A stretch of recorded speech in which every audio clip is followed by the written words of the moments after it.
Well, today we've been fishing at Kentucky Lake, kind of in the area that is called Big Sandy, which is, I guess, part of the Kentucky Lake Reservoir. We're actually south of the West Sandy area, kind of in the New Hope Broadview community, not far from Country Junction, just north of the gravel pits later in the day. And we found most of the fish that we were able to actually keep in a little area known as Caldwell's Pocket, fishing in 5 to 6 to 7 foot of water.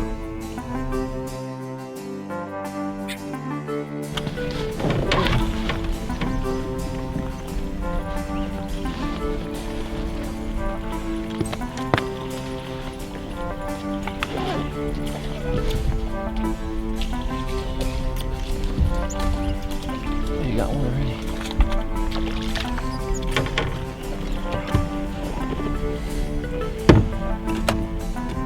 First one of the day ain't bad.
Shot, it's gotta be trigger worthy.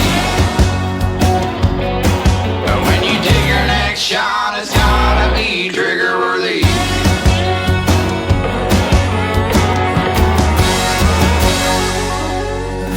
No, I just smoked a big bug. When you take your next shot, it's gotta be trigger worthy.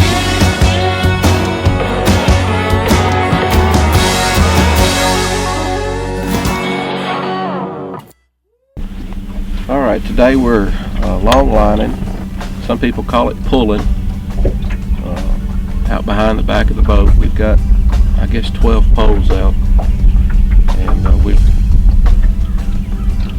most of the ones that are the furthest behind the boat are 32nd ounce jigs, and I think they're probably running 2 to 3 foot down. We're fishing in 5, 6, 7 foot of water. We're going to be moving up into 4 foot of water here in a few minutes.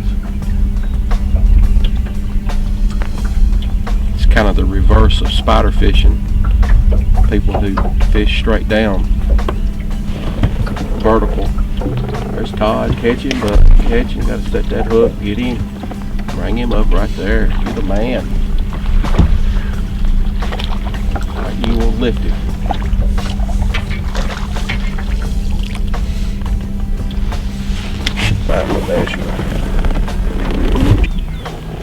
If we get into them today, we might have 6 or 7 all at the same time. Right. And if you do, set the hook on all of them, and you'll be able to tell which one's the biggest. Mm-hmm. And then all you do is set the hook and set it down, and it usually will stay right with you. Pull it.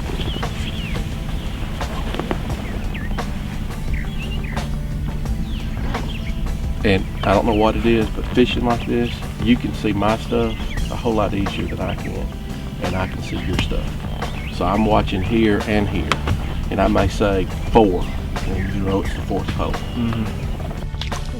I do want to encourage all the fishermen to be sure and measure their crappie. Several weeks ago I was stopped by a krill officer and handed him a cooler full of fish, And several of my fish that I thought were a true 10 inches were in fact a little short.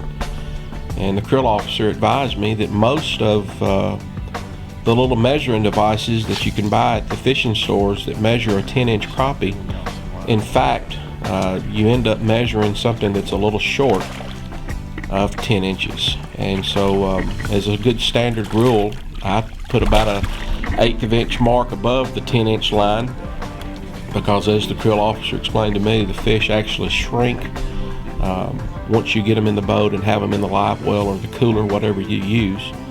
And you want to make sure you do have 10-inch fish, because if you are stopped and they're not 10 inches, you can be assessed a fine up to $268 per fish. And so we try to measure the ones that we know are close.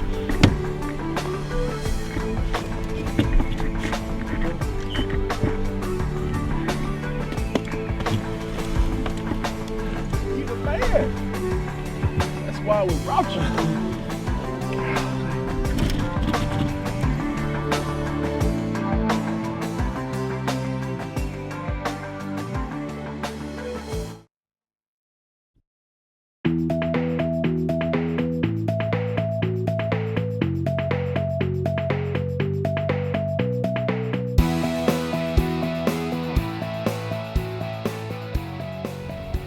Today we're set up to pull, which is a technique that I've been doing now for about 10 years. My father was the first one that I ever saw fish this way, and he got it from some video that he watched some guys over in South Carolina 15 or 20 years ago catching a lot of fish this way. The reason I like to do fish this way is, well, it seems to me to be the easiest way to catch fish. And I just enjoy it because I don't have to hold a pole. The equipment today that I'm using are several different brands of poles. My favorite are the Wally Marshall Tightline series of crappie poles, and the two poles that are out to the left and the right that stretch the furthest away from the boat are a 18-foot Wally Marshall, and right inside of that is a 16-foot Wally Marshall. And it's on those four poles that I'm going to say 50 to 75% of our fish will be caught, for no other reason, I think, that they're just the furthest away from the boat. I like to use Upco 33s, spooled with about a 6-pound test line. And you may notice in some of this video that I like to use high visibility line. And I think that for no other reason, it's just as it's marketed, it helps you to see the line, and you catch a lot of fish when the bite is kind of light, just by watching the line. It also is much easier to cast these jigs using a very light test pound, such as the 6-pound test. I should have netted him for you. I wasn't a very good partner right there. That's a daddy right there. You the man!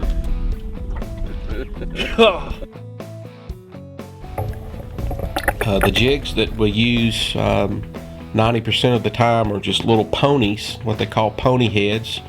They're unpainted lead jigs that have a spinner off of them. And I think that spinner reflects a lot of the light, of course, and probably is an attractant to the crappie. And we tip each pole or each jig with a Berkeley crappie nibble.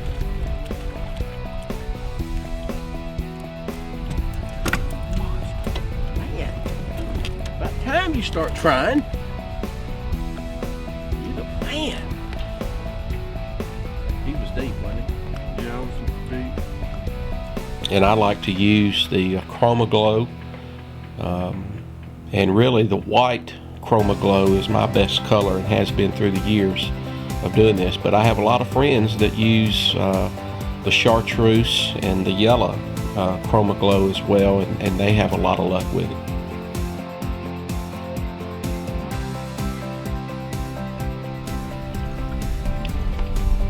You'll notice that my poles are held kind of in sequence together there, and the brand that I like to use is the Parati built. I was able to get these over at Grizzly Jig in Carruthersville. Boy, Todd, you the man. And I like them because you can set them to whatever angle is best for you, and they're easily removable from the boat. And then I've also got a couple of stationary pole holders that are actually screwed into the rail of my boat. I think today we were fishing. At one time I thought we had 12 out, but I think we ended up looking, I believe we had 14 poles, 7 apiece on either side. I think one of the real advantages to fishing this way, and one of the things that you need, is good control of your boat.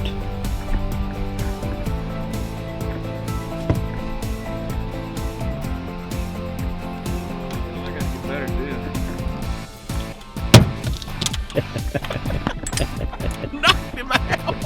He's down for the count. And for about 10 or 15 years now, I've been using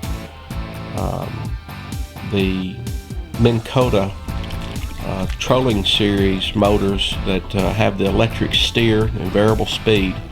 And currently I'm using an iPilot, and I direct the boat from the lanyard that's tied around my neck, and I'm able to be completely free with my feet, and I can guide the boat from wherever I am in the boat, whether I'm at the back or the front.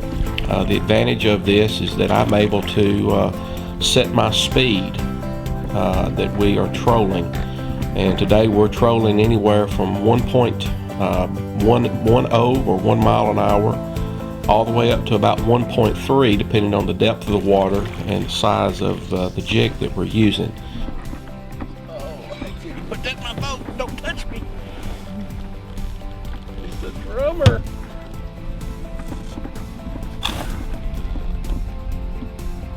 I would make fun of you, but you don't work catching fish.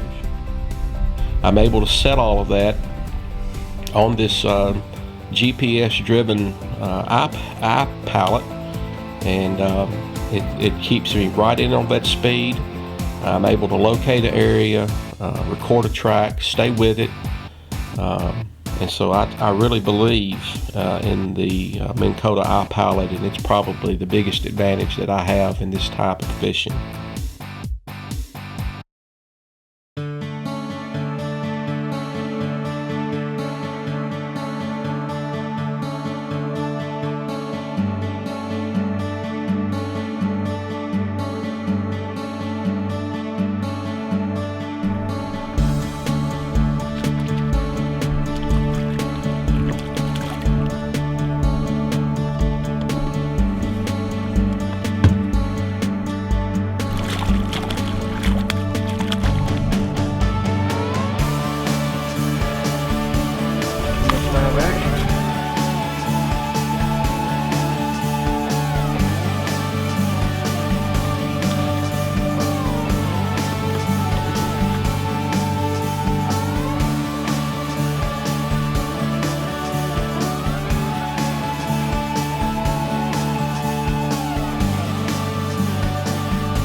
This has been a beautiful day to fish here at Kentucky Lake, and as a pastor, I love to get out here on this boat and just free my mind and get away from the worries and the concerns that everybody faces, no matter what job that you probably have. But in particular, I like to, when I'm out here fishing, I can't help but to think about some of the teachings and some of the things that Jesus did and said. In particular, you know, he called Peter and Andrew, who were fishermen, to follow him, and he said, guys, if you'll follow me, I'll make you fishers of men. And at some point, every time I'm out fishing, I look at this way that I fish, and I realize that this is so unconventional to the way that most crappie fishermen fish, but it reminds me of the truth that, in the church, not every person is reached for the gospel the same way. And what works to reach one person will not work to reach another person. And just as some fish like a particular color of bait, another fish wants something that looks different. And I think it's the church's responsibility to do what it can to reach out and to present the gospel in different fashions, different ways, that people may come to know Jesus as their personal Lord and Savior. And then invariably I think about the number of times that Jesus either taught from a boat, or he escaped a crowd who was pressing in on him. He got in a boat and he got away from the people who were coming to see him. And so the imagery of fishing and being in a boat, being out in the outdoors, is one that is very soothing and very therapeutic, I guess you could say, to me. I feel close to God when I'm out fishing.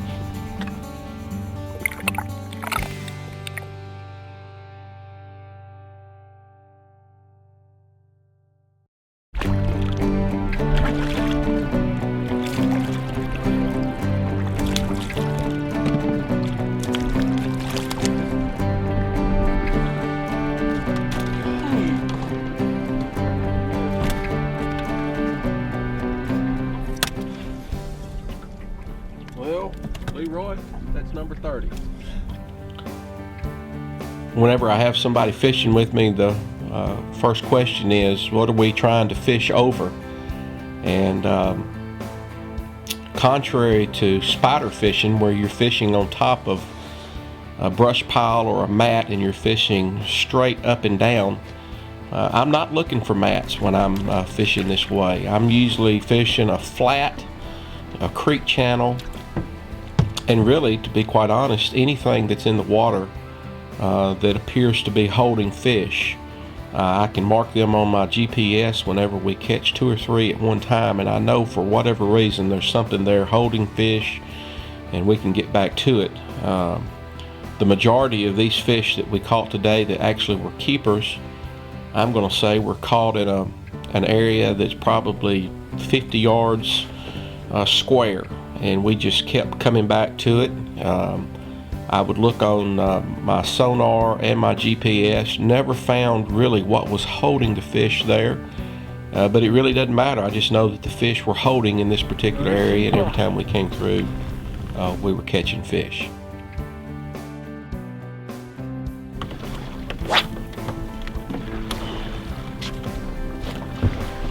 The actual technique of pulling, I think, is a combination of several different variables.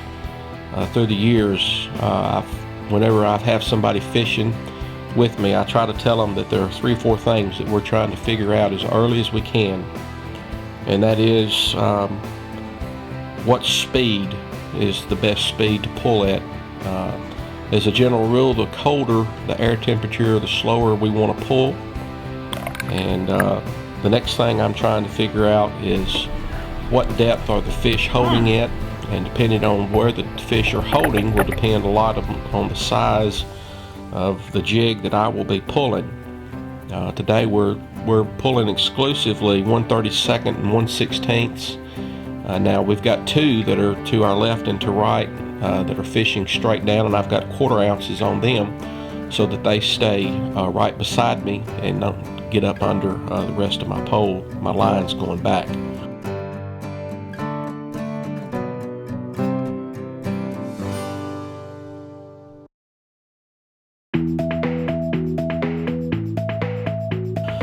But it's a combination of the speed, the color, the depth of water you're in, and the actual jig weight that you're trying to figure out and establish some type of pattern. The best color on this particular day seemed to be any combination of chartreuse and orange, and I guess my favorite jig is a jig that's made by Southern Pro. It's in the Little Hustler series, and it's called the Firecracker. It's about 1.5 inches long. It looks like it's moss green and got red flakes in it. And I would say over the last 3 or 4 years, that one jig has caught more fish in my boat than any other kind.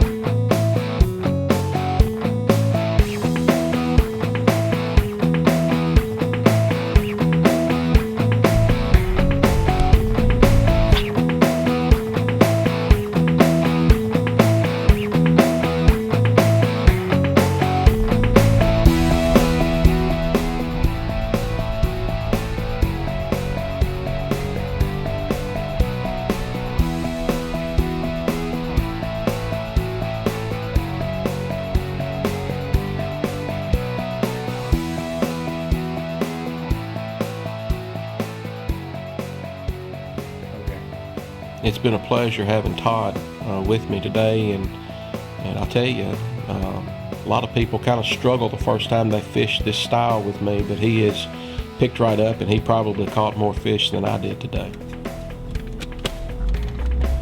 Those Pringles pretty good, Paul? I made these, so go buy some. Hey, this is Paul Tucker. I'm fishing with Todd Williford today, and Todd works at Pringles over in Jackson, and they sure are good.